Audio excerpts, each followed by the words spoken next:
నిన్న మనం ఒక ప్రోడక్ట్ చూసాం కదా, ఈరోజు ఇంకో ప్రోడక్ట్ చూద్దాము.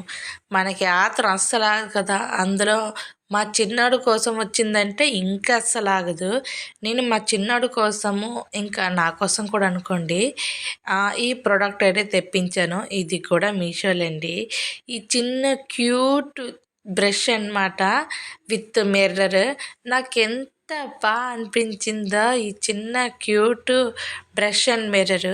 నేను మా అమ్మ వాళ్ళ ఊరు నుంచి వస్తుంటే, మాకు రైల్వే గేట్స్ పడతాయి కదా, గేట్ పడినప్పుడు అనమాట, నేను బస్సులో ఉన్నప్పుడు మా పక్కన ఒక కార్ అయితే ఆగింది. జనరల్గా మామూలుగా చూస్తూ ఉంటే వాడు ఆ కార్లో స్టైల్గా ఈ మిర్రర్ తీసుకొని, ఈ ప్రోడక్ట్ తీసుకొని స్టైల్గా తలదూకుంటున్నాడు అనమాట. నాకైతే భలే నచ్చింది. సో నేను కూడా ఇలాంటివి తెప్పిద్దాము అనుకొని అప్పటి నుంచి అనుకుంటున్నాను, కానీ అస్సలు అవ్వలేదు. బయట వెళ్ళి చూశాను అనమాట.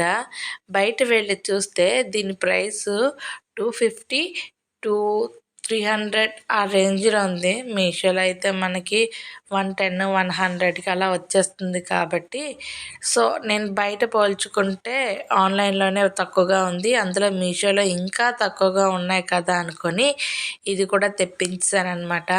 నాకు ఏదైనా ఒకటి నచ్చిందంటే అది కొన్నంత వరకు అయితే మనసు అయితే ఒప్పుకోదండి. మీకు కూడా అంతేనా? వీటి లింక్ కూడా నేను ఇస్తాను. ఒకసారి లింక్ అంటే మేబీ కోడ్సే ఇస్తానండి. ఒకసారి మీరు కూడా చూడండి, ట్రై కూడా చేయండి. మళ్ళీ నాలా చిన్న అబ్బాయి ఉంటే వాళ్ళకైతే భలే నచ్చుద్ది. మా వాడైతే రాగానే దీంతో ఎన్నిసార్లు ఆడుకున్నాడు. ఆ దువ్వెనతోటి లోనికి పెట్టడం, బయటికి పెట్టడం భలే బాగా అనిపించింది. నాకు కూడా అలానే అనిపించింది. బాగా అనిపించి నేను కూడా 2 సార్లు ఆడుకున్నాను. మన హ్యాండ్ బ్యాగ్లో కూడా చాలా క్యూట్గా పట్టేస్తుంది అనమాట. నాకైతే భలే అనిపించేసి ఈ ప్రోడక్ట్ వర్త్ అనిపించేసి తీసుకున్నాను. చాలా చాలా చాలా బాగుందన్నమాట ఈ ప్రోడక్ట్.